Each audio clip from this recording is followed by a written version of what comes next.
It's time to sit back and relax with your favorite drink and listen. Zombie Outbreak Los Angeles by Augustus Cordoba. Part 1. The radio hiss. Sharp static slashing through the fog in Officer Darrell Atkinson's skull. 16 hours deep into a ship that wasn't supposed to happen and the city felt wrong. South Central Los Angeles was no walk in the park at the best of times, but this was some new level bad. He'd been doing this long enough, 10 brutal years on patrol, to know when something in the air had curdled. Tonight, the darkness between street lights looked hungrier. Shadows stretched too long and too slow. In 522 respond to a domestic disturbance at 1442, Elm Street, the dispatcher barked. There was something in her voice he hadn't heard before. It was strained, taut like a wire about to snap. Female caller reports husband attempting to break down bathroom door. Woman and child barricaded inside. Darrell keyed his mic. 522 responding. EDA 3 minutes. His grip tightened on the wheel. The bones in his fingers creaked. Lights on. No siren. Experience taught him when silence was the sharper weapon. The cruiser's glob blinked. 11:32 p.m. Damn. He should have been home drinking cheap bourbon and passing out reruns by now. But half the precinct had caught out sick, and the rest looked like corpses, white-faced, dazed. Even Davis had puked in the bathroom earlier between calls. Said nothing, just wiped his mouth and stared at the floor like he was waiting for something worse. Every report tonight had bled weird fights, random assaults, behavior that didn't make sense. Witnesses described people moving wrong, talking in grunts, biting. One woman said her neighbor tried to eat her cat. The hospital had stopped answering their phones 2 hours ago. Darrell turned onto Elm Street. Identical little homes, trimmed hedges, kids' toys left in yards like someone hit pause on suburbia. 1438, 1440, 1442. The front door was wide open. Jagged wood splintered around the busted lock. Something black glistened on the white frame. Blood, most likely a lot of it. Darrell breathed, yanking his flashlight from his belt. His fingers brushed his holstered glow comforting. Dispatch 522 on the scene. Doors been forced. Requesting backup. Only static answered him. He tried again. More static. The whole shift, the radio had been stuttering like a dying thing. Another bad sign. Well, just one more, I suppose. The house loomed in front of him, still and silent, lit only by a single upstairs glow. He stepped forward. The porch light buzzed, sickly yellow color. Moths spattered themselves stupid against it. The air was dense, clinging, and metallic with blood. Police, he called, stepping inside. His voice fell flat, swallowed by the walls. The siren moaned far off and then a sob small close than a child's whimper. Darrell drew his Glock low ready. Flashlight beam cut through the dark like a scalpel. The living room was a wreck. Table flipped, glass shattered. Family photos tossed like garbage. Frames cracked open like skulls. Massive TV torn from the wall. Bare wires hung like veins ripped out of flesh. Scuff marks gouged the wooden floor heading toward the hall. Dark stains smeared along the same path. Blood. Too much of it. Police. Mrs. Cohen, are you here? Another sob, louder now from upstairs. Then something or someone was slamming against a door hard repeatedly. No rhythm, just brute force and repetition. No human did that. Not like that. No, that was persistent without thought. Like a machine made of meat. His radio crackled again. A dying voice bled through the static. Officer down. That doesn't make sense. Oh, aim for the then silence. The hallway stretched ahead, narrow and dark. Family portraits lined the walls. Smiling faces frozen in happier times. Darrell moved forward, finger on the trigger. Every step felt like trespassing into something worse. Darrell's flashlight swept the wreckage of a once perfect life. Smiling faces frozen in time. A wedding day, a boy clutching a trophy. Christmas morning wrapped in lights and joy, lies all of it. Staged happiness. The pictures glared back at him now like ghosts. A drip. Something wet struck his shoulder. Cold and viscous. He tilted the light upward. A dark stain spread across the ceiling, pulsing like a wound. It oozed, bled. Something above was leaking. Then silence. The banging upstairs had stopped dead. In the stillness, Darrell heard the breathing. It was ragged, sloppy, wet, as drowned lungs fighting to work. It was coming from the top of the stairs. "Mr. Cohen," Darrell called, his voice like steel. "This is Officer Ottenson. Let's talk." A sound answered. Not words, not language. Something between a growl and a death rattle. Primal, hungry. Then footsteps, heavy, dragging. A door creaked and a woman's voice and cracked with fear. "Please help us. He's not himself. Oh God. Oh God. There's so much blood." Dell mounted the stairs, slow and deliberate. Glock drawn but low. The beam of his light cut through the dark like a scalpel. The steps were slick with blood. Some old, some fresh enough to shine. Halfway up, his boot halted on something solid. He looked down. The toothed adult mare, torn free, root and all dark with gore. The breathing grew louder. Top landing. He turned the light on. Left bathroom door. Deep claw marks scored into the wood. Jagged and raw. To the right. Movement. The figure stood at the end of the hall, unmoving, head low. Shoulders caved, naked chest streaked with red. Dell's voice was iron. "George Coe, show me your hands." The head snapped up too fast, just wrong. The light caught George's face and Darrell's stomach twisted. The eyes were bloodshot. Whites jaundiced and gone. Saliva mixed with blood dribbled from shredded lips. His teeth were splintered. A chunk of his face was missing. But it wasn't the injuries that chilled Darrell. It was the emptiness. No pain, no rage, no soul, just hunger. "Final warning, George. Hands where I can see them on the ground." No answer, only that wet, stuttering breath. Like his lungs were learning to breathe all over again. And failing. Then the radio screamed to life. "Our units be advised. Multiple subjects, extreme aggression. Use caution. Deadly thought. Cut off. Static." Then George lunged. Not ran. Launched like a corpse pulled forward on rotten strings. Legs bowed, jerking, but fast. So fast. His hands were out, bloodied, reaching for Darrell's throat. "Stop." Darrell stumbled back, heels slipping on blood. The stairwell yawned behind him, one wrong step and he'd fall. The flashlight went wild, beam cutting arcs through madness. George was closing the gap and those teeth snapped too close. Gun up. No time. Inches from death. The shot exploded. George took it directly in the chest. Square, clean.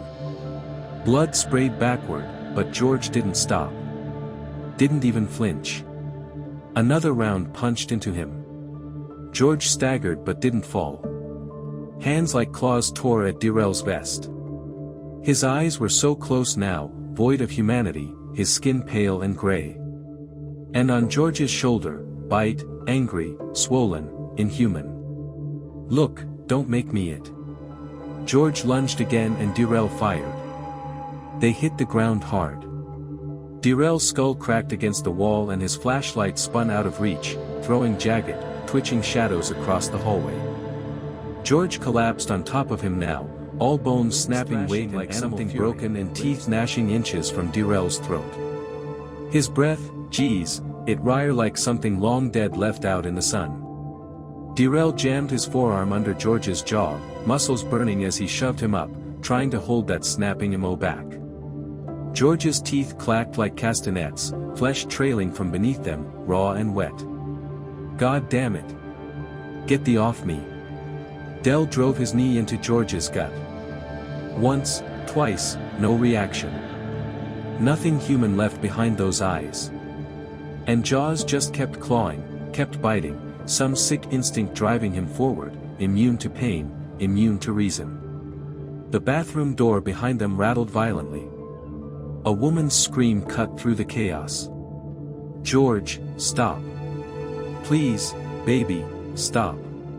But that thing, whatever it wasn't George anymore. Darrell could feel it in the skin. Too cold, too stiff, too wrong. Like the flesh was faking being alive. He wrenched his pistol up between them, pressed it hard under George's chin. George bit down on the slide, teeth grinding on metal. For a second, Dell thought he might bite straight through it. I am sorry, Darrell whispered and then pulled the trigger. The shot blew through George's jaw, burst out his cheek in a spray of blood, teeth, and bone. His body seized and then dropped like dead meat, spinning Darrell beneath the weight. The blood soaked in fast, warm and sticky, into his vest, his collar, onto his skin. Dell lay there gasping. George's blood dripped onto his face. Now somewhere nearby, muffled sobbing leaked through the bathroom door. He tried to move, but his limbs were sluggish and stunned. The shot had gone wide, too far off center. A one that might matter later. He shoved George's corpse off with a grunt. Slid against the wall, chest heaving. His hands wouldn't stop shaking, but he fumbled for the radio. Dispatch, shots fired. On 442L. Suspect down, I repeat, static sirens in the distance. Too many sirens. And a voice, weak and breaking, drifted through the bathroom door. Is he dead? Please, my son. We're scared. Darrell stared at George's ruined face, at the gaping hole in his jaw, at the skin, gray and loose, and the swollen bite on his shoulder. Something was wrong. Deeply wrong. He's dead, Darrell said, forcing the words out. But we need to get you out now. As if on cue, scream tore through the night outside, guttural, starving. Then another joined it. Then another. The night was coming alive. Darrell tried to holster his gun. Missed once, twice, and then finally got it. George's blood made the grip slick. The corpse sprawled like a broken puppet. A dark pool spreading underneath him. Mrs. Cohen. Darrell's voice cracked, but he made it firm. Stay in there. Don't open the door yet. Don't let the kid see this. Okay, came the voice. But please hurry. He's so scared. Darrell swept the flashlight over George's corpse again. The adrenaline hadn't faded yet, but his cop instincts were kicking back in. Blood wasn't right. It was too dark, almost black. It moved wrong. Thicker than blood, like oil. The bite wound had swollen grotesquely, black veins crawling out from it like roots. How long was George acting strange? Darrell asked. A pause. He came home early, said he felt sick. That was around noon. A voice cracked. He had a fever. I tried to get him to go to the hospital, but he wouldn't. Then he started, oh, God. He started. It's okay, Darrell said, voice tight. Take your time. Sheila's breath hitched. He started getting aggressive, confused. He couldn't talk right. Just those awful noises, deep guttural like something chewing through his throat. And her words broke apart into sobs. Then he went after Buddy. How dark. Well, she didn't have to finish that sentence. Darrell already knew. He killed him. She choked. Tripped him apart with his bare hands. That's when we ran upstairs. Jesus Christ, Dell muttered, sweeping the flashlight down toward George's body. What was left of it? His hands were a ruin. Fingernails split and ragged. Dried blood caked in the cracks. Tufts of fur jam beneath them. The fingers themselves bent like snapped twigs. Some twisted the wrong way. Shattered bones pushing up beneath skin. All the while, sirens wailed outside. But even they sounded wrong. Distant, then close, then gone. Somewhere else again. A pattern that didn't make sense. The screaming though, that was getting closer. Darrell raised his radio. Dispatch, this is 522. Anyone copy? Only static. He pulled out his phone. No signal. Of course not. And a crashing sound came from downstairs. Glass shattered. Something big. Something slow. What was that? Sheila whispered through the door. Stay quiet. Darrell barked. I'm checking it out. Gun up. Flashlight leading. He started down the stairs. Blood on the wall. Some of it brand new. Another crash closer this time. And then the breathing, wet, rattling, the same sound George had made.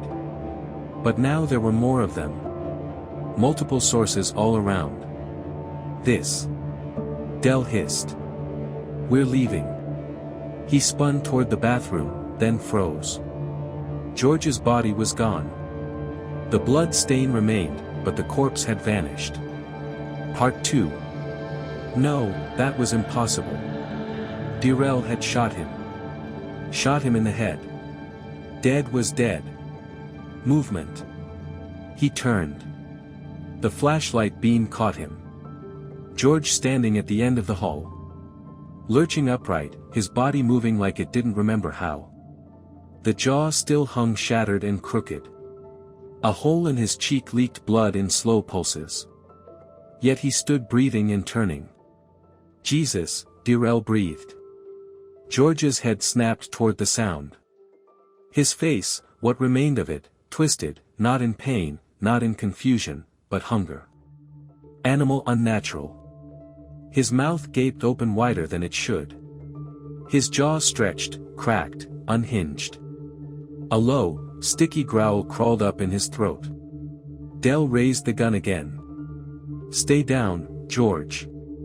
Don't do this. But George didn't listen. He charged real fast this time. Too fast. Like death had unchained him. Darrell fired one round to the chest, but George didn't even flinch. Then another, a throat shot. Blood sprayed, but he still came. Flailing arms, clawing hands, broken fingers reaching out. Head. Sheila screamed. Hit the brain. Dell aimed and fired. The shot split George's forehead. The skull cracked. Gray matter burst out in a spray of blood. And then George dropped. And this time he didn't get up. Darrell stood over the body, his chest heaving, gun trembling in his hand. He kept it trained on the corpse anyway. Couldn't trust it. Not after what he'd seen. He'd been dead. Then he hadn't. It was as simple as that. Downstairs, the noises were getting louder. Shuffling, dragging, wet animal sounds that tried to form words but never made it. The back to the bathroom door. Mrs. Cohen, I need you to open up now. Soft click and the door creaked open. Sheila stood in the doorway, early 30s, pale, eyes wide with terror. She clutched a little boy to her chest. Damien, maybe 6 or 7, face buried in his mother's shirt. Oh, don't look, baby, she whispered. Keep your eyes closed. Darrell gave them a once-over. No blood, no bites. For now, that was enough. We need to move, he said, voice low and grim. Real wrong. something's wrong. The whole city's gone. Then a scream tore through the night, shrill, raw, and human. Then a wet choke like someone drowning on their own blood. My car's out front, Darrell said, steadying his breathing. We're going to walk there, calm, quiet. Damien, can you be brave for me? The boy gave a nod, his face buried in his mother's chest. Good man. Darrell then turned to Sheila. Listen, stay close. If anything happens, you run. Don't stop. Don't look back. Just run. Got it? Yes, she whispered. But what's happening? What's wrong with everyone? Dell didn't answer at first. He was thinking of George.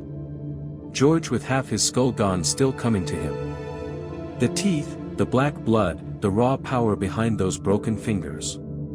Every dumb zombie movie he'd ever laughed at as a kid. Well, they didn't seem so funny now. I don't know, he said finally. But we've got to move. They crept toward the stairs. Darrell led with a flashlight and the gun, every step deliberate. Below, the sounds were louder now, dragging feet, thick, sludgy breaths, things smashing into walls and furniture. And his beam caught something. A woman staggered into view. Jogger's torn throat a shredded mess of meat. Her head snapped up at the light. Milky dead eyes, red mouth, teeth soaked in something fresh. Back, Darrell hissed. Back up slowly. Her spine twisted backward with a crack and her jaw dropped open wide, tendons flexing like wires. She let out a sound that didn't belong in any living thing. High and mournful, something out of a nightmare. Behind her, more of them. 3, maybe more. All twitching, convulsing, moving with the same broken rhythm, like puppets on a meat hook. The bedroom, Sheila whispered. There's a tree by the window. Damien used to climb it. Darrell nodded once. Okay, go. They retreated, slow but sure. The infected things began climbing the stairs, joints popping as they bent in impossible ways. Flesh splitting, reforming, cracking. Something driving them that didn't care about pain or damage. They reached the master bedroom. Darrell slammed the door and dragged a heavy dresser across it. Muscles screaming. No lock, just wood and hope. The window was open and curtains snapped in the night wind. The oak tree was close. Thick limbs enough to hold them. And a crash and the door shuttered. Damn, they were here. Damien, you first. Sheila helped her boy to the sill. He trembled but said nothing, eyes wide as he reached for the nearest branch. Darrell did his path. The kid moved like a ghost in the dark. And another slam and the door groaned. You next, Darrell barked. Sheila didn't hesitate. She climbed out slower but sure. Careful as the branch flexed under her. Then the door exploded. The dresser shattered and they came through, mouths open, eyes wild. The jogger woman was first. Then a man in a ripped business suit, blood crusted across his face. A teenager followed, stomach torn open wide, intestines half dragged behind him. Darrell fired. The jogger's head snapped back. She dropped, tangled in with the suited man. But the kid, well, he moved like lightning. He voted over them and hit Darrell square in the chest. They both went down hard. The gun jammed between them. The boy's breath hit Darrell's face, putrid, sweet like rot, and his teeth snapped inches from Darrell's throat. Dell slammed his knee up, trying to push him off. But the body was stiff, impossibly strong, locked tight with unnatural force. Something was in control, something that didn't understand being human anymore. More infected flooded in. Darrell could hear Sheila screaming from the tree. The teenager's teeth tore into his vest, trying to rip through. Darrell knew if the kid reached skin, it was over. Darrell slammed his elbow into the thing's temple once, twice, a third time. Bone cracked like dry timber, but the thing didn't stop. Snarling, writhing, and relentless. His hand shot down to his ankle, fingers closing around cold steel. The snub-nosed .38 came free. He jammed it up under the infected teen's chin. The kid's head blew open like rotten fruit. Bone, brain, and blood sprayed across the floor. The body convulsed and then dropped limp. Darrell shoved it off and scrambled to his feet, his breath ragged. The businessman was already on him, mouth open, teeth shattered, hands clawing. Darrell didn't hesitate. One shot through the eye, another into the skull of the infected woman behind him. His revolver clicked, then empty. "Officer." Sheila's voice tore through the chaos. "Please come." Darrell spun. Saw the flood of infected spilling into the bedroom like a wave of rot. Their breath was a sick rhythm, wet and heaving. He dove for the open window, fingers catching the nearest branch just as clawed hands snapped at his legs. He didn't look back. Bark tore his palms as he climbed down, the tree groaning under his weight. Above the infected, clustered at the window, faces lit in stark relief by the fallen flashlight. One drop from the sill, hit the ground with a meaty thud. Another followed, then another. Well, they should have stayed down. They didn't. Bones cracked, joints popped, bodies twitched upright like marionettes yanked by some unseen hand. Dell's boots hit the grass. Sheila and Damien were already sprinting toward his cruiser, light still strobing across the lawn. Shadows moved between houses, lurching, dragging, hunting. The air was thick with their noises. Not speech, not human, just hunger. And a scream cut through it. A real one, human. But it ended too fast. "Get in," Darrell roared, sprinting to the driver's side. They slammed the doors shut just as the first infected slammed against the car. Bloodied hands smeared the windows. Darrell fumbled with the keys, slick with blood and sweat. The engine coughed, then caught. He dropped it into reverse. Tires squealed. The cruiser fishtailed across the lawn. Bodies hit the hood, bounced off the roof. He ran over at least two. In the mirror, they twitched and then stood back up. The radio hissed to life. "All units, citywide emergency. Multiple casualties." No response from static followed the rest. In the mirror, Sheila clutched Damien like she could shield him from the world, and her eyes met Darrell's. They were pale and terrified. "What do we do?" she asked, her voice like glass, ready to shatter. Dell stared past her, more infected moving between the houses, tide of flesh and rage, blind to pain, deaf to reason. He gritted his teeth. "We survive," he said, and he floored the accelerator. The cruiser shot forward, engine screaming, and the night swallowed them. They tore past an abandoned Honda, its door hanging open, blood smeared thick across the glass. Darrell's hands shook on the wheel. George's blood was sticky on his skin, drying into a crust. "Dispatch, this is 522. He bugged into the radio. "Multiple hostiles, extremely violent. We need backup now." Only static answered at first, then fragments, broken voices, and panic. Total chaos of memorial. Behavioral changes within minutes. "They're eating them." In the back seat, Damien whimpered. Sheila held him tighter. Her reflection was ghost white in the mirror. "Officer Atkinson, what's happening to everyone?" Darrell scanned the darkness. More shapes emerging, stumbling, twitching, moving like George had.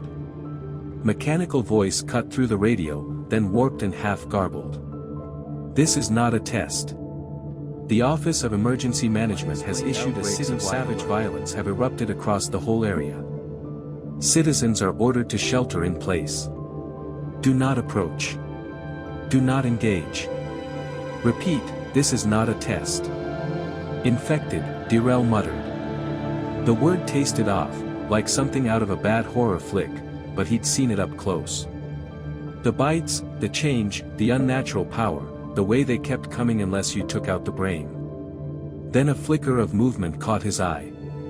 Inside a house they'd passed, a family around a dinner table, almost normal except for how they were hunched, feeding, tearing at something, someone. He fled the gas. "Where are we going?" Sheila asked. "Station." He said, "We get back up, gear up, and I get you somewhere safe." Even as he said it, he didn't believe it. The way the radio had gone dark, the way George had turned so fast after the bite, the station might already be gone. His phone buzzed, signal barely hanging on. A message from Martinez blinked through. "Don't come to station." Overrun Chenbit turned in minutes heading to Emergency Rally Point High School. Meet their right. Change of plans. Dell said. That's when the front tire exploded. The cruiser shrieked sideways, metal screaming on pavement. Dell fought the wheel. No use. The car spun once and smashed into a parked sedan. The impact slammed ing forward, seatbelt snapping his breath in half. "Everyone okay?" he gasped. "Yeah," Sheila choked out. Damien was crying, but alive. Darrell's door was bent shut. Through the cracked windshield, he saw it. The trap, a spike strip, makeshift, rusted metal, and shattered glass bolted to wood. Damn. An ambush. Too late. Flashlights cut through the night. Beams danced across the cruiser, pinning them in place. Voices rang out. Rough, but human. "Got another one. Check for supplies. Watch for biters." Dell drew his sidearm. "Mrs. Cohen, stay low. These are not cops." Figures emerge from the shadows. Civilians armed with bats, pipes, and crowbars. Their faces were pale with desperation. One had a hunting rifle. Out of the car, the rifleman barked. "Hands where we can see them." "Hey, we're police," Darrell shouted back.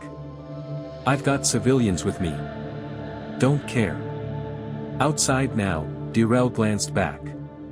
There were more of them surrounding the cruiser. No way out. 8 of them, maybe more. "Listen," Darrell tried again. "We're not infected. We are just trying to," but a scream cut him off. One of the looters went down, throat ripped open by a sprinting infected. The thing tore into him like meat. Blood sprayed, screams followed. The infected lifted its head, mouth dripping, eyes dead, and the mob broke. "Oh, you kill it." Gunfire erupted. Sloppy and panicked. The creature dropped, but more surged from the dark, drawn to the noise. The looters scattered, shooting wild, screaming into the chaos. Darrell kicked his door once, twice, it groaned and then cracked open just enough. He shoved out. "Back door." He barked quick and quiet. Sheila pulled Damien free, clinging to him. The boy's white eyes reflected the strobe of gunfire and emergency lights. Another infected burst from the dark. A woman in bloodied scrubs and she charged. Darrell fired. Chest shot useless. Second shot right between the eyes. She dropped like a puppet with its strings cut this way. He led them through a narrow alley, dark and tight. Behind them, the ambushes were dying fast. Screams rose. Gunshots flared. The trap they'd set turned out to be their own execution ground. The alley closed in around them, tied filthy and thick with shadow. Dumpsters lined the walls like rusted tombstones, and garbage slicked the ground. Every step a risk. Dell's flashlight caught the gleam of fire escapes above. Broken windows papered over with yesterday's news. Desperation, and somewhere ahead, glass shattered. "Officer," Sheila whispered. "Your arm." Darrell glanced down. His sleeve was ripped, blood blooming through the fabric. It must have happened in the crash. He hadn't felt a thing. "I'm fine," he said. "It's not a bite." Sheila wasn't looking at him anymore. Her eyes were locked behind him. Darrell turned. One of the looters had staggered into the mouth of the alley, fingers clutching at his neck. Blood ran thick between them, dark and heavy. His eyes found a panic, pleading, "Help," he choked, and then he collapsed, hit the pavement hard. His body twitched, then thrashed. The sounds he made weren't human anymore. "Run," Darrell said, voice low and sharp. Now they ran. Behind them, the Lutter's death throes twisted into something wet and animal. Breathing loud and ragged. Not human. Not anymore. Dell's radio crackled. Then one last gasp of authority through the static. "All emergency response units be advised. City borders are sealed. Military checkpoint of Memorial Bridge. Fall back. Repeat. Fall back to Memorial Bridge. This is our last broadcast. God help us all." And then silence, static, part 3. Darrell looked at Sheila and Damien, 2 civilians caught in hell. Kid's face was strewn with silent tears, but he wasn't making a sound. Smart sound brought them in. "What now?" Sheila asked. Dell checked his Glock. 5 rounds. Maybe 20 more in the spare mag. Back up. 38 empty. Behind them. The Lutter-turned creature dragged itself upright, twitching with hunger. Ahead. Echoes of the infected bounced off brick and concrete. The city was bleeding out, dying in chunks one bite at a time. "We survive," Darrell muttered, repeating what he'd said hours ago. Though now it sounded dead. "We adapt, find their weakness. Then we get the hell out." The scream split the dark, joined by more, high, sharp, unnatural. The hunt had begun. Dell slammed around into the chamber and moved. Point man again, leading them deeper into the dark, though alleys thick with shadow further away from the world they'd known, closer to whatever this was becoming. The infection was spreading. The city was falling, and the night was just getting started. It led them through streets stripped of anything familiar. Fires bloomed in office towers, throwing jagged shadows across burned-out cars and shattered glass. Gunfire barked in the distance and then silence. Screams that ended too fast. "Stay close," he whispered. They crept past an overturned delivery truck, its cargo doors hanging wide like a torn wound. Boxes of canned food spilled across the street, ripped, crushed. Inside the trailer, his light caught movement. Something squirming, crawling on twisted limbs. Wet breathing echoed from within. They moved faster. His arm throbbed with every heartbeat. Blood soaking the bandage. Not deep, but enough. Enough to drip. Enough to leave a trail. We'd seen what that did. How the infected smelled it. Their heads would snap toward it like wolves to fresh meat. Damien hadn't said a word since the alley. The boy walked like a ghost, one hand clinging to his mother, the other pressed tight over his ears. Smart kid, yes, those sounds were worse than anything. The groans, the SNS, the clicking of the teeth. Then they turned on to Madison Avenue. Once the city's beating heart, now a graveyard. Abandoned cars lined the street, doors ajar, lights flickering, and beyond them, the black void of a city devouring itself. Some engines still idled in the street, headlights cutting pale, useless beams through the thick smoke. Other cars sat dead, doors flung open wide, their interiors painted in blood. A city bus lay on its side like a gutted animal, windows shattered, silence heavy around it. "Look, the precinct's 10 blocks north," Darrell muttered, checking his Glock. 4 rounds left. 20 more in the spare mag. It wasn't enough. Not even close. Then movement. The figure stumbled out from behind a jackknifed semi, dragging a twisted leg behind it. Its head snapped toward them with that sick, unnatural twitch, the kind only the infected had. The rose flashlight caught the glint of a badge. Police uniform still intact, but the throat wasn't. It had been torn straight through to the spine. "Back," Darrell whispered, quiet. They moved slowly, retreating. The infected officer's head tilted, curious, like a dog scenting prey. Then more came. 3, then 5.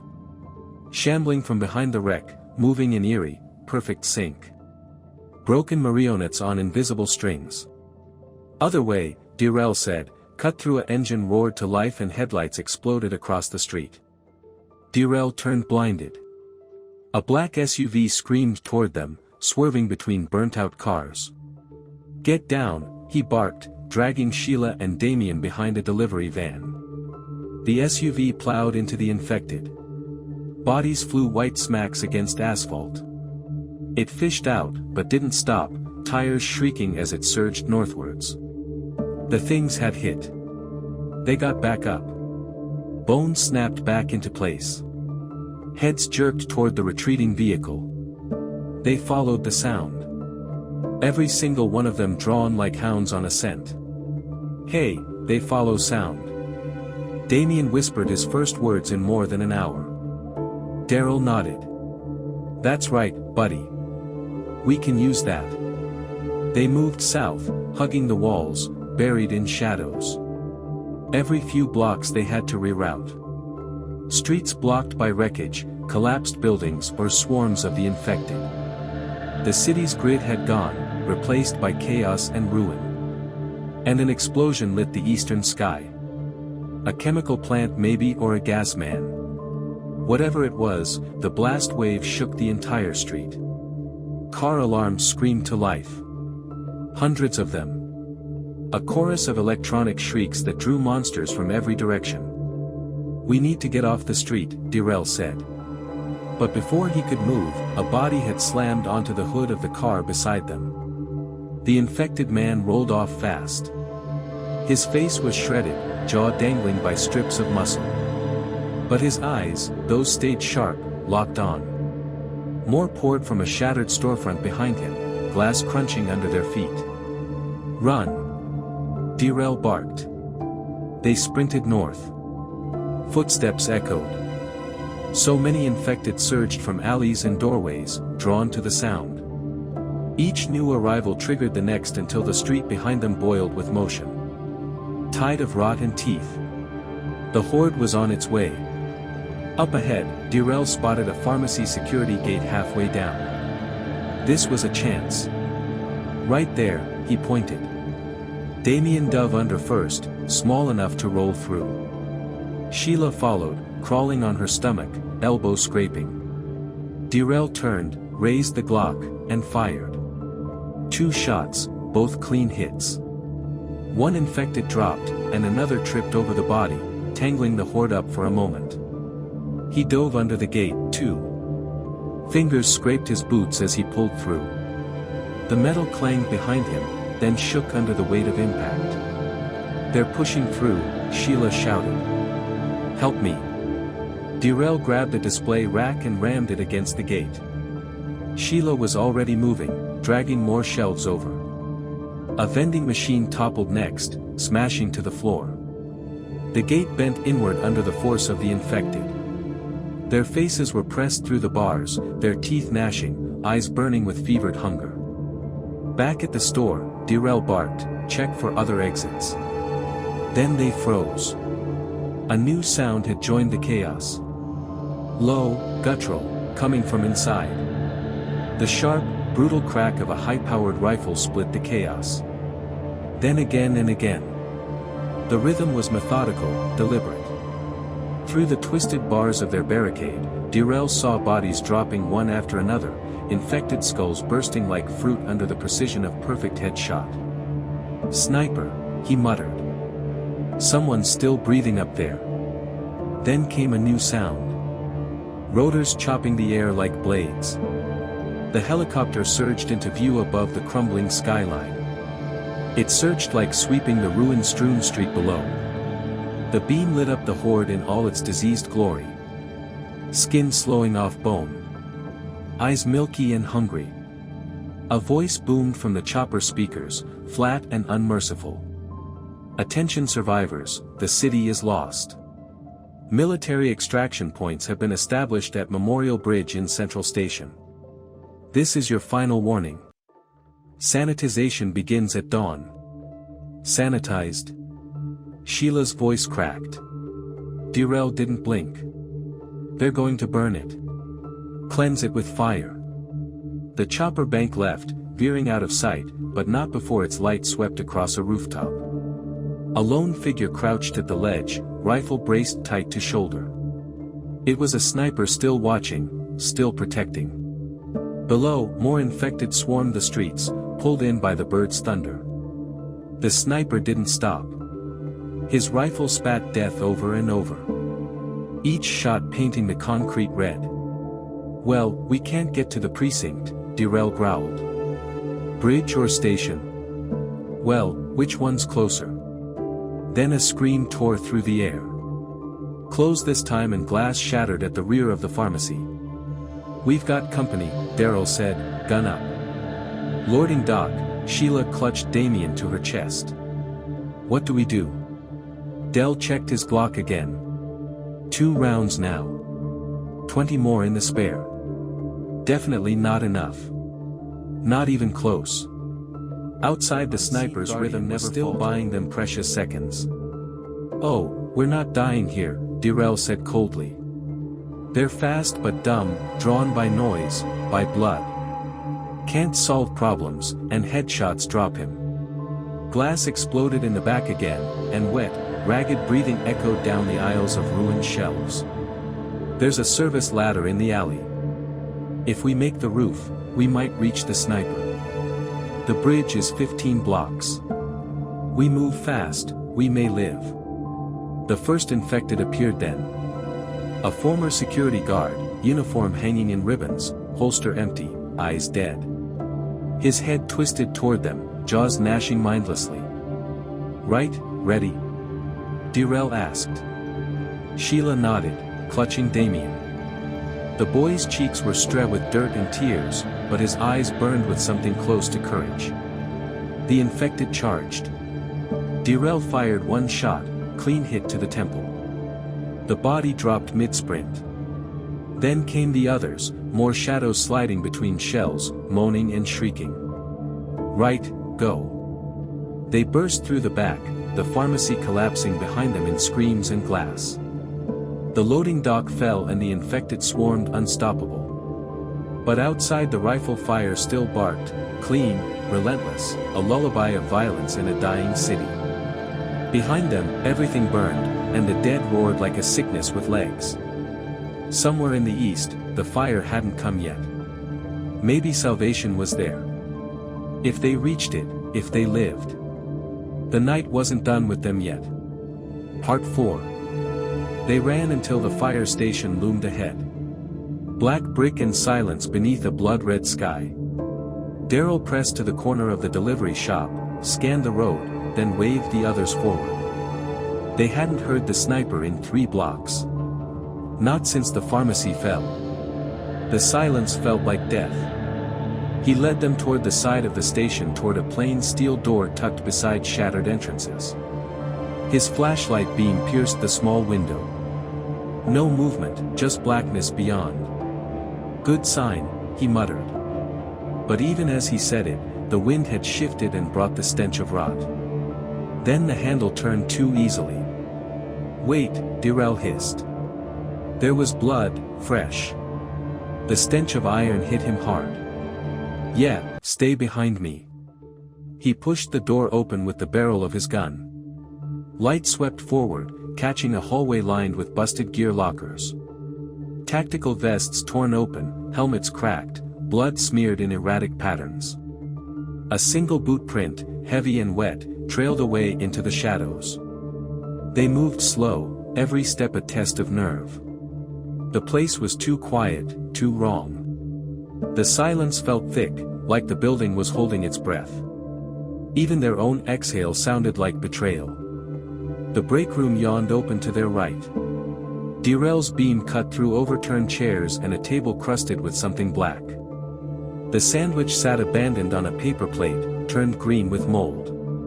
A flickering TV buzzed above it, cycling silent emergency warnings. Look, Damon whispered, pointing. Mounted near the ceiling was a first aid cabinet. Ah, smart kid. Dell climbed up, shattered the plastic with the butt of his flashlight, caught the door mid-fall. Inside there was Gore's antiseptic trauma dressings. He stuffed everything he could into his jacket. Officer Atkinson, Sheila called, her voice trembling. There's a radio. Com's room was tucked behind the break area, walls lined with dead tech and rusted equipment, but the main console still blinked alive for now. Dell spun the dial, careful with the volume. Hiss, crackle, and then perimeter established. Firebombing begins at Thorn. Multiple casualties of Memorial Bridge. Durrell went still. Damn, Memorial Bridge is gone, he muttered. Our best shot compromised. Try the station, Sheila said. He twisted the dial again. More static than nothing. A map on the wall caught his eye. Emergency grid. He traced it fast. Where they were, where they needed to be. Central Station, 20 blocks away. Straight through the red zones, he whispered, it's suicide. Then a crashing sound answered him. Something deeper inside the station moved. Metal scraping on concrete. Durrell killed the radio. The darkness swallowed him. He clicked off his flashlight. Wet breathing seeped into the silence. Right. Storage room. Now, Durrell murmured. They backed into a side bay and the door closed almost all the way. Through the gap, Durrell saw a shape lurch into view. It was broad, slow, hulking. His hand found something mounted on the wall, gold steel, an axe. He gripped it. The infected firefighter dragged itself across the floor, still in full turnout gear. His movements were jerky and distorted. Head hanging sideways like it was broken. Helmet split, gray skin slick beneath. Another figure joined it faster. This one hand twitchier. Same gear, same dead eyes. Both stopped and sniffed the air. They smell blood. Durrell's blood. Get back. He breathed. We need. Damien had stumbled and a wrench fell to the ground with a clatter. Both infected turned. Then the door burst apart. 500 pounds of dead weight smashed into the room. Durrell shoved Sheila and Damien behind him, raising the axe just in time. The first one's helmet flew off, revealing a face torn in half by something long forgotten. It snarled, perpetually locked in rage. Durrell's swing caught it in the throat. The blade sank deep but barely slowed it down. Clawed hands gripped his shoulders, pulling him into snapping teeth. And the second firefighter flanked, moving fast. Run, Durrell roared, grappling the axe free. Loading bay now. Sheila grabbed Damien and bolted, and a second infected turned to pursue them. Durrell kicked over a shelf, sending tools crashing into its path. But the first one wasn't done. No, not by a long shot. Equipment crashed down, snarling into the infected's gear as it lunged. Darrell was driven hard against the wall. Up close, the stench was overwhelming. Rot, copper, and something worse, like meat left to fester in the dark. His breath hit his face like poison, and the jaws clicked with mindless hunger, teeth slamming just inches away. Only the axe wedged between them kept his face from being torn off. Durrell roared, slamming his boot into its knee. Something cracked, but the thing didn't stop. It just surged harder. Then the axe slipped and teeth snapped where his throat had just been. Face smashed into the wall, spider webbing the concrete. In a single desperate arc, Durrell tore the axe free and buried it into the infected skull. The edge cleaved bone and split brain. Gray matter sprayed the wall. The body dropped, twitching once and then nothing. And the second one came free of the debris now. So fast, so big, and it barreled towards him. Dell yanked at the axe. It was stuck. No time. He pulled his sidearm and fired. One last round. The bullet punctured into its face, tearing through skin and muscle, but missing the brain. It was still coming. Darrell dove aside as it tore through the shelving like it was made of straw. Steel and gear collapsed on top of it, buying him precious seconds. He scrambled to his feet, leaving the axe behind. Just 20 rounds in his spare mag. Each one a screaming beacon for more infected. A Finson. Sheila's voice was distant all the way from the loading bay. Darrell sprinted, slammed the door behind him. The metal groaned. The infected was already back on its feet, hurling the clap shelves off with raw, monstrous strength. While the loading bay looked like a war zone, crashed vehicles, shattered lights, and a fire engine overturned like a toy. Sheila and Damien waved frantically by the half-open door. Darrell ran to them. Behind him, the storage room door exploded outward and the infected came through. Armor shredded, face twisted, those milky eyes locking onto them with primal intent. Wick. Under. Darrell barked, shoving Damien through the gap under the door and then Sheila. He dropped and rolled through last thunderous footsteps chased them out into the station's rear lot. Sky was orange now, sick and burning with the reflection of the city in flames.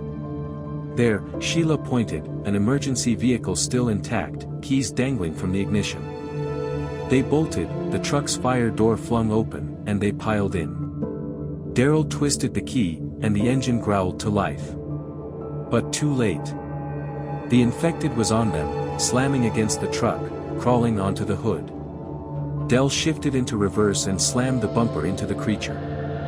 It held on, climbing up. He hit the brakes hard and the thing flew forward, smashing onto the pavement. And of course, it started getting up. They threw it into drive and floored it. The truck rammed the creature against the wall, sickening impact. Still, it moved again and again. Metal shrieked, bones popped, until finally the skull gave way, and the body slumped. Silence, just their breathing and the engine idling like a heartbeat. "Yeah, you two okay?" Darrell asked. Sheila nodded, but Damien didn't speak. He held on tight, didn't cry. Darrell checked his watch. Less than 2 hours until dawn, till the military wiped this place off the map. The truck's radio crackled then, and a new broadcast looped. "Attention survivors.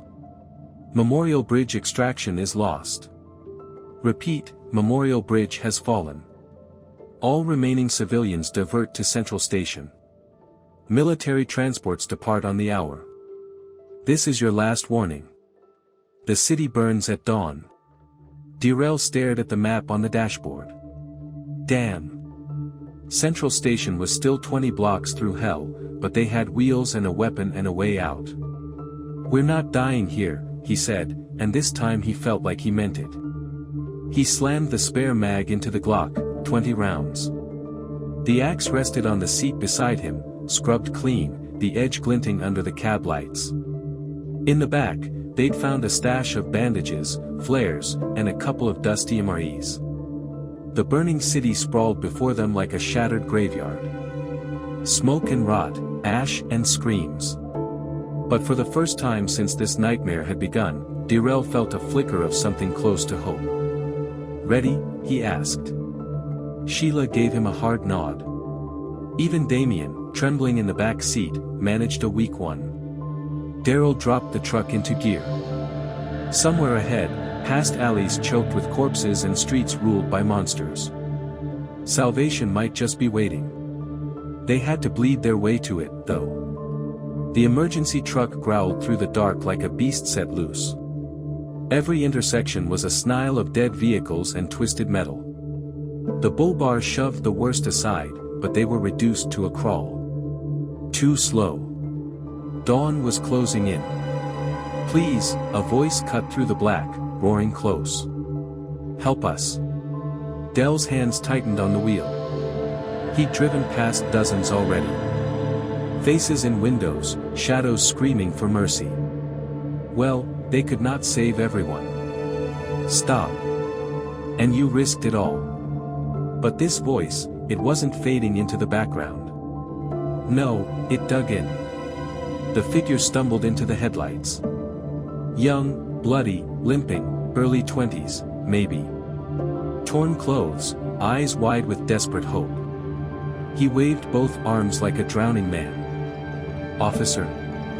Sheila murmured. "We can't just I know." Darrell braked. The guy's face lit up as the truck ground to a halt.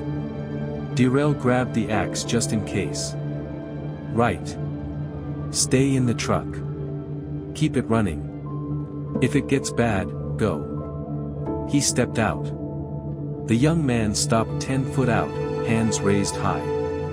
"Oh, thank God," he said, voice.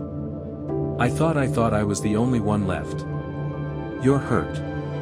"Oh, not bit," the guy said quickly, shaking his head. Crash. "My dad, he got bit. Started changing. I had to run." "What's your name?" "Tyler, please. There's others trapped in the car a block back. I was trying to find help." Gunfire cracked in the distance.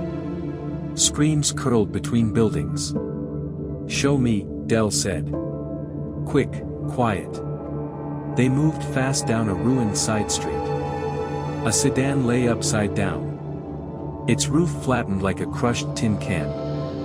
Shattered glass glittered across the road. Inside, hands beat against fogged windows. "Hey," a woman's voice, it was muffled, but alive. Darrell swept the area with his light. "No infected here." "Not yet." "Stand back," he barked, swinging the axe. Glass exploded. A woman and a boy crawled free, coughing and wide-eyed. "Thank you," the woman gasped. "I'm Sarah and this is Kevin. We've been trapped for hours." "We're heading to Central Station," Darrell said. "Military evac, come with us."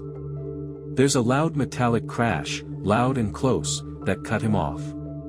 And they all turned.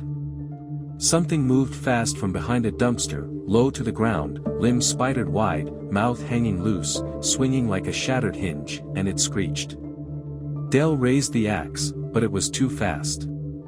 The thing slammed into Tyler, teeth first, driving him down, and his scream ripped the night apart. Darrell brought the axe down deep into the thing's skull. It twitched once, went still, but the blade stuck. Tyler writhed, clutching his shoulder, blood flooding through his fingers. "Oh God," he gasped. "Oh God, no." "How long?" Dell asked, wrenching at the axe. "How long since your father turned?" Ty's face went pale. 20, maybe 30 minutes. He changed fast. Real fast. Sarah pulled Kevin back, her eyes wired with panic. "He's turning. He's turning. We need to go." Ty jerked, his back arched, bones cracked like branches. His neck stretched too far, tendons bulging under the skin. It had already begun. The wound in Tyler's shoulder had already blackened. Dark veins spider webbing under the skin like cracks in dead earth. Darrell saw it and didn't wait. "Run." They bolted, boots slamming against concrete. Breath ragged. Behind them came that sound again. The wet guttural rasp of a thing that used to be human. Darrell glanced back. Tyler was already in unnatural spasms. His head twisted like a predator locking onto prey. Eyes dead, lips peeled back. He was coming. A screech of tires tore through the street. A sedan exploded from a side road, nearly plowing into them. It fishtailed, then vanished into the smoke. Never even slowed down. Well, more infected heard it. They poured from broken buildings and alley shadows, sniffing the air like walls.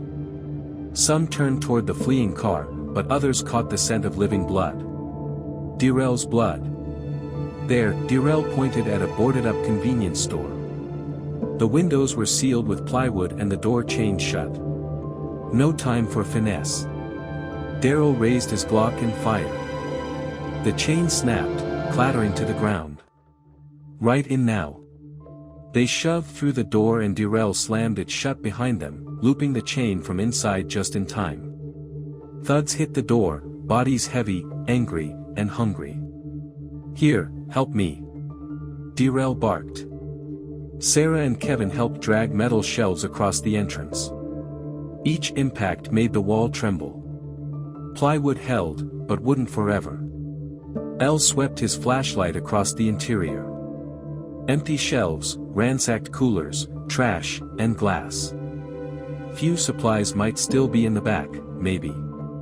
A scream snapped him around.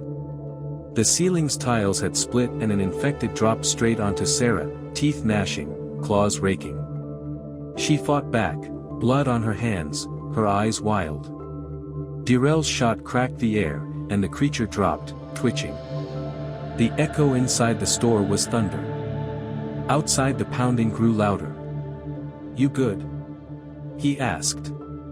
Sarah nodded, pale and shaking. Then above them the ceiling creaked again and loose tiles trembled. "They're in the crawl space," Kevin whispered. And a blast of metal and shattering glass stopped them cold. Part 5. The car had crashed through the storefront. The wall had caved and racks tumbled. Screams followed. Infected surged through the breach. A flood of limbs and rot. Back door now. He fired into the crowd. Headshots tight and clean. But there were just too many. They backed into the stock room. Cornet. The exit was blocked by a dumpster. Darrell and Kevin threw themselves at it while Sarah watched the door hand shaking holding a wrench. Metal shrieked. The dumpster groaned and it shifted just enough. "Okay, go." Kevin squeezed through and Sarah followed. Then a hand seized Darrell's leg, fingers like iron. He kicked, felt teeth skim his boots, but he broke free. Dal reached for his last flare, struck it, and tossed it through the door. The magnesium burst, ignited a puddle of spilled chemicals. Fire swallowed the stock room. The infected screamed, but kept coming, faces blistering, still crawling forward while they ran. Behind them, the store became an inferno. Inside the things burned but still clawed toward the light. Right. Right. We're almost Dell choked, skidding to a stop. The emergency truck was under siege. Dozens of infected had surrounded it, fists pounding the armored glass. Inside, Sheila and Damien crouched wide-eyed, waiting for the cracks to split open. Darrell cursed under his breath. New plan. He checked his ammo. 12 rounds now. Nearby, an abandoned police bike leaned against a lamp post. Engine still hot. Past it, the road opened towards Central Station. They could hear train horns wailing through the city. The evacuation was still moving. "Sheila!" Darrell yelled. The infected turned at the sound of his voice. "On my signal, drive straight to the station. We'll catch up." He fired 3 quick shots, clearing the driver's side door. Sheila heard and the truck's engine howled. Then she fled it and metal crushed bone. The beast was moving again. The vehicle vanished into the black. Horns screaming into the night, luring the swarm away from Darrell's group. "Right, that's our cue." He growled to Sarah and Kevin. "Run." The motorcycle fired up on the first try. Its rumble cutting through the chaos. Kevin jumped on behind Darrell while Sarah climbed into a rusty grocery cart rigged like a chariot of desperation. She grabbed the sides with white-knuckled fury. "Right, hold on tight." Dell popped the clutch. The cart shrieked as the bike dragged it down the corpse street. Behind them, the infected spilled from the burning wreck of the store, howling and blistered, drawn to the roar of the engine. They tore through the streets soaked in death. The cart bouncing hard over glass, limbs, and shattered stone. Every turn brought fresh hell. Infected leaping from wrecked cars, bursting out of shadow doorways, hands twisted and reaching. The rail fired until the Glock clicked dry. And after that, he used the bike itself, turning it into a blunt instrument of survival. Crushed bodies sent them spinning, flesh and bone thudding under the tires. And then he saw it. Central Station, a battered old fortress of red brick and steel, ringed with tanks and razor wire. Searchlights sliced the dark. Muzzle flashes blinked like lightning. They were close. Then impact. Something slammed into the cart and infected screeching and gnashing. Sarah screamed as it lunged at her, teeth snapping for her face. She fought back, shoving it down, and the wheels crushed its skull. But more came, a pack of them, fast and hungry. Darrell gunned the engine, the frame vibrating like a live wire beneath them, and Kevin pointed. The truck, there at the line. Soldiers pulled Sheila and Damien through a breach in the barricade, and Darrell aimed straight for it. Oh, the swarm surged. Darrell didn't blink. The cart hit something hard and Sarah almost fell out. Jump, he shouted. Sarah dove. Gunfire thundered from the barricade as soldiers opened up. Precise burst, dropping the charging infected. Kevin leapt free. Darrell stood the bike sideways, laying it down and skidding under the reaching claws. They had made it. Darrell rose to his feet, muscles screaming, Damien stumbling behind. They were alive, bleeding and shaking, but alive. Inside the barricade, a soldier barked orders. Train leaves in 10. City burns at dawn. They staggered through steel gates as the sky began to lighten, and behind them the horde still came, relentless and rabid. But not yet, not this time. They had survived. Central Station's Grand Hall had become a triage zone. Marble floors, once echoing with hurried commuters, now groaned beneath the wounded. Cods filled every corner. Blood stained the grounds. Medics moved like ghosts, checking vitals, injecting morphine, and quickly watching for the telltale signs. Over here, someone called. Officer Murphy leaned against a pillar, uniform soaked with blood. A medic wrapped his mangled arm. Jesus, Darrell, he croaked. You made it. Darrell guided Sheila and Damien to rest and then gripped Murphy's hand. Man thought you were at Memorial Bridge. I was, Murphy muttered, and he winced as the bandage tightened. Place got hit hard, half the department gone, bitten, dead, or worse. He looked away then. Ah, Chin didn't make it. Changed right there on the bridge. Fastest I've seen. His mutating man getting meaner. A scream tore across the hall and everyone froze. The man writhed on the floor, limbs seizing, foam bubbling at his mouth. Darrell's eyes locked on the jagged bite on his wrist, already black, already crawling. Hey, get him out, someone yelled. Soldiers rushed in, dragging the convulsing Buddy toward the doors.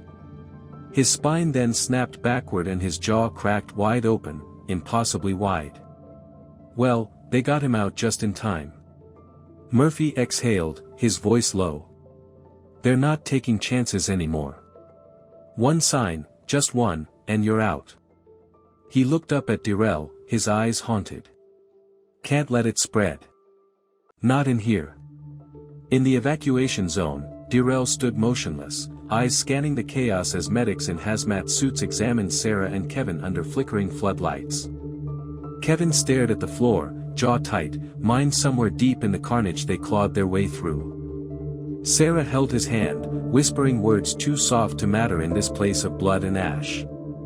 The whole station echoed with agony. Cries of the wounded, the hollow sobs of lost children, the crackle of gunfire from just beyond the walls. Through the tall soot-smeared windows, Dar watched the city burn. Fires danced across rooftops like funeral pines. Dawn was near, but when the sun rose, those fires would seem like matchsticks next to the inferno still to come. Officer Ottenson. A small voice cut through the noise. Damien. Darrell turned. The boy pointed to a crowd near the entrance where a new wave of survivors was being corralled and screamed. I think I know him. Darrell followed the boy's gaze. A man in a shredded suit was shouting at the soldiers. Louise, my wife and my daughter. They're still out there. I have to go back. Negative, sir. One soldier snapped. No one leaves the secure zone. That's Mr. Peterson, Damien whispered. From my school. He's a principal. Peterson shoved forward. The soldiers grabbed him and held him down as he broke. Something like a man who just buried hope in the dark. Darrell knew that look. He'd seen it on a dozen faces tonight. People who'd left someone behind. Man in a captain's uniform strode toward Darrell's group. Officer Otten's son, he said. Got your radio call. We need a debrief now. Darrell nodded towards Sheila. Stay with Murphy. Watch the kid. He followed the captain past lines of stretchers and exhausted medics into a makeshift command post near the old ticket counter. Tactical maps lined the walls. Most zones soaked in red. Marked for containment or already lost. Your report lines up with the others, the captain said, I scanning a tablet by spread infection. Bastard changes now. Headshots only. Body shots are a waste. Or numb 'em. They hunt sound. Darrell added moving packs. Too strong for what they are. And they can smell blood. The captain gave him a grim nod. Yeah, we've seen coordinated movement. Not random though, calculated like walls. Gunfire cracked outside. Closer now. Sharper. The soldier burst in. Breath ragged. South barricades breached. Automatic fire erupted, rattling through the station walls. The captain grabbed his radio. Status. Molly Pole. Infected.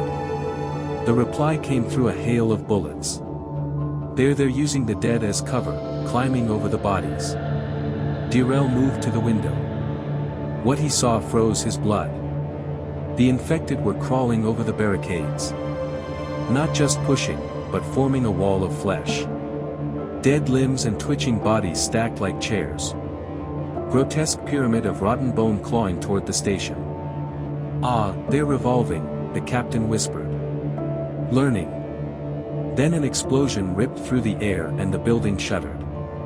Lights flickered. All units fall back to secondary positions. The captain barked. Begin evacuation. I repeat, begin evacuation now. Chaos detonated into the Grand Hall. Soldiers herded his civilians toward the platforms, shouting orders over the rising panic.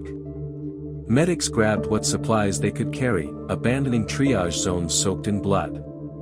Darrell sprinted back to his group. Murphy was already on his feet, arming a sling, helping Sheila guide Damien. Trains this way, Darrell barked. Move. They joined the stampede of the desperate, pushing toward the tracks. Out of the windows, the nightmare unfolded. Waves of infected pouring over the walls like floodwater. Endless and ravenous. The station was no longer a stronghold. It was the last stand. The defensive lines were breaking. Screams echoed through the station as the iron gates groaned, lowering to seal off the platforms from the chaos behind. Darrell and his group ducked under just in time. Gunfire and dying cries followed them like ghosts. 3 military transport trains waited on the tracks, engines growling, exhaust hissing in the cold morning air. Soldiers barked orders, pushing civilians into passenger cars, while others took up firing positions behind sandbags and mounted guns. Right, this one. Darrell herded his group into a car already heavy with silence and fear. Faces pale, eyes vacant. No one spoke. Sheila, Damien, Murphy, Sarah, Kevin, all accounted for. Soldier appeared in the doorway, rifle in hand, eyes dead from too much death. Anyone been show your wounds now. Hands lifted, cuts, scrapes, and blood. Darrell's mind flashed a tie. How fast it had taken him. How fast it always took them. Any one of these poor bastards could already be turning. Just didn't know it yet. Behind them, the gate shuddered under a massive impact. Something was trying to break through. We need to go now, the conductor shouted. The brakes hissed and the train began to crawl forward. Darrell turned to the windows. That's when he saw the flood. Infected bursts through shattered doors and windows, spilling into the station like a tidal wave of flesh and fury. "Oh, God," Murphy whispered. Captain Chen was one of them. Well, what was left of him? He smashed through a barricade like it was cardboard, his body warped by the infection, muscles distended, skin stretched gray and veined with black rot. His bulk was obscene, but it moved with speed that didn't match its size. Behind him, the others followed his pack. Chan had been a monster in the gym. Now he was something far beyond human. A grotesque alpha specimen. He drove his fist through a steel support beam like it was wet paper. "Take him down." Someone screamed. Too late. Chen grabbed a soldier and ripped him in half. The scream barely started before it was swallowed by blood. The others in his pack went into a frenzy. Howling and charging forward with madness in their eyes. The train had started to pick up speed. Darrell watched from the window as Chen turned his head, slow and deliberate toward the sound of the departing engines. Even from here, Darrell could see it. Those eyes white and cloudy but aware, thinking. "Damn, they are learning," Darrell muttered. "God help us, they're learning." "Don't look," he said to Damien. The boy buried his face in Sarah's chest, and she held him tight. Dawn broke over the city just as the station disappeared behind them, swallowed in smoke and shadow. And then the earth shook. Behind them, mushroom clouds rose like death's own fists. The military had activated the sanitization protocol. Street by street, block by block, the city was being burned to the ground. But it was already too late. Dell scanned the car, saw them all. The woman clutching a teddy bear soaked in blood. The old man with trembling hands wrapped in gauze. The teenage girl who hadn't blinked once. Any one of them could be the next to turn. "What do we do now?" Sheila asked quietly. Darrell checked his sidearm.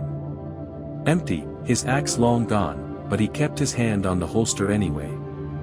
"We survive," he said. "We watch.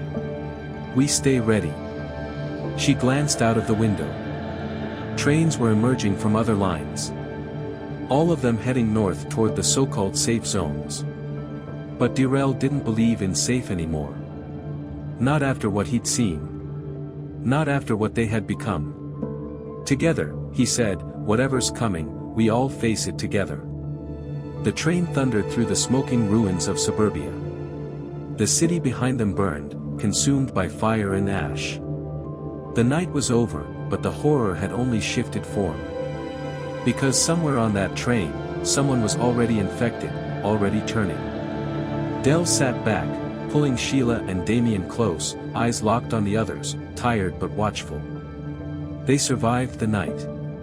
Now they had to survive what came next. The infection wasn't over. It was evolving, thinking, hunting. And daylight brought no salvation, only a different kind of darkness. Well, my dear friends, I got to say I'm absolutely exhausted after reading that one. God, that was unrelenting, wasn't it? Pace never dropped and read that all in one go. Oh, I need a little bit of a break. Thank you so much for taking the time to listen to this story today. Well, hoping to see you all again very soon. Till then, sweet dreams. Bye-bye.